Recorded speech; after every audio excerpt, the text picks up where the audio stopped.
Welcome to The Explainer.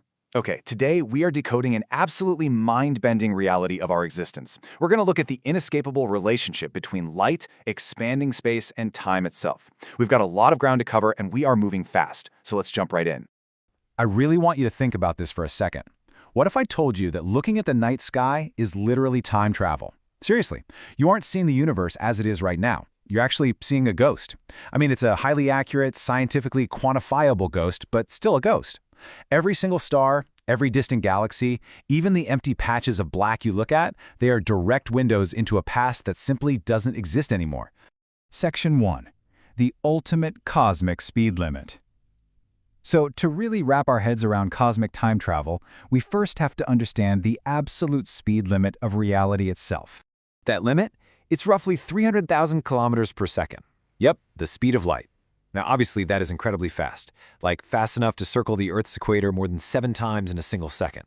But on a cosmic scale, it is actually agonizingly slow. And because this velocity is finite, it has a hard cap, it acts as the absolute governor of the cosmos. Nothing, no information, no energy, no signal whatsoever, can travel faster through space than this exact speed.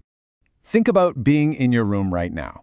Light bounces around and hits your eyes in a tiny fraction of a nanosecond. You completely miss the delay. But when you're looking out into the cosmos, that delay scales up massively. It means that literally everything you see is already in the past. Section 2. Looking into the past. Okay, let's rapidly escalate the scale here using some relatable neighbors right in our own solar system. Let's start with the Moon. It's about 384,000 kilometers away from us. Because of that distance, the light bouncing off its cratered surface actually takes 1.25 seconds to reach Earth. So when you look up at the Moon, you aren't seeing it as it is right this very second. You're actually seeing it as it was 1.25 seconds ago. Crazy, right? Even our closest celestial neighbor is on a tape delay.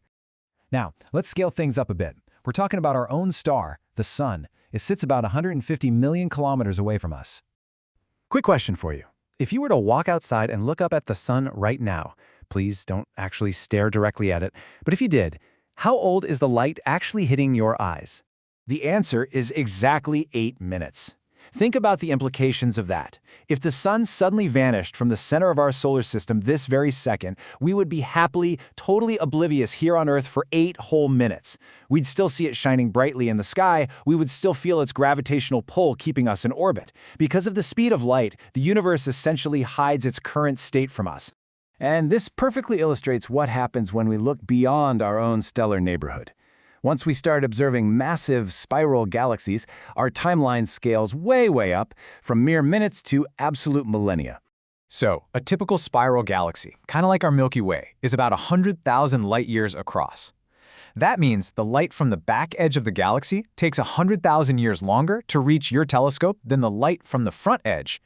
So when you look at a photograph of a galaxy, you're not actually looking at a single frozen moment in time. Not at all. You are looking at this overlapping chronological mosaic where one side of the galaxy is literally 100 millennia older than the other. How wild is that? Section 3. The stretching fabric of space. Okay, so now we have to add a pretty massive complication into the mix. What exactly happens when the fabric of space itself is expanding while that very same light is traveling towards us? Well, we get something called cosmological redshift.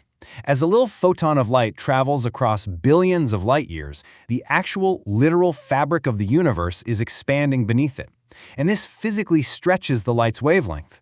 The longer it travels, the more it stretches out, shifting further and further toward the red end of the light spectrum. Now, it's absolutely crucial to understand this point. This isn't just galaxies moving through space, away from us. No, it's the space between us itself that is expanding. Physicists actually model this using the Friedmann-Lemaitre-Robertson-Walker, or FLRW metric. Now, don't worry, I promise this isn't a math test. Just think of the FLRW metric as sort of the underlying operating system of our universe. It bridges the gap. It connects the geometry of space to the matter and energy inside it. It's literally how we track a cosmic scale factor all the way from the Big Bang to today, which is how we calculate the universe's age at roughly 13.8 billion years. Section 4. Time dilation and relativity. Because, even with a neat cosmic operating system, Einstein's theory of relativity has to come in and throw a massive wrench into our everyday understanding of how clocks work. So relativity dictates that time passes differently depending on your speed. Take the muon, for example. It's a tiny subatomic particle. In a stationary lab, a muon decays in just 2.2 microseconds, super fast. So traveling from space near light speed, it shouldn't even have time to reach the Earth's surface before dying. But it does. Why? Well, because from its incredibly fast perspective, time actually slows down. To us sitting here on Earth, that muon's clock is ticking so slowly that it survives for 90 microseconds. Moving incredibly fast literally dilates or stretches time itself. And because of that strict speed limit of light, plus those relativistic effects of moving objects, there is absolutely no shared now across the cosmos. None. Two events that look perfectly simultaneous to us here on Earth might be millions of years apart to an observer in a completely different galaxy moving at a completely different speed. It is effectively the death of simultaneity. Section 5. The edge of observation. Okay, so if light has a hard speed limit, and space is constantly expanding, and time itself is relative, what are the actual limits of what we can see out there? Well, welcome to the cosmic horizon. Let's really quickly break down these invisible cosmic boundaries. First up, we have the particle horizon, at roughly 46.5 billion light-years. That's the absolute maximum distance light has traveled to reach us since the Big Bang. Next is the Hubble sphere, at about 14.4 billion light-years, which is the point where receding galaxies actually outpace the speed of light. And finally, the kind of tragic one, the event horizon at 17 billion light-years. Because the expansion of the universe is accelerating, any light emitted right now beyond this specific line will never ever reach us. It is locked out of our future forever. Which means, beyond that 46.5 billion light-year particle horizon lies the unobservable universe. It's a vast, potentially infinite region of space that we have absolutely zero direct information about. Zip. Zero. No light or signal from that region has had enough time since the absolute dawn of creation to reach our telescopes. Section 6. A mosaic of history. All right, let's bring all of this together. Basically, every single time you gaze up at the stars, you are stepping into a time machine.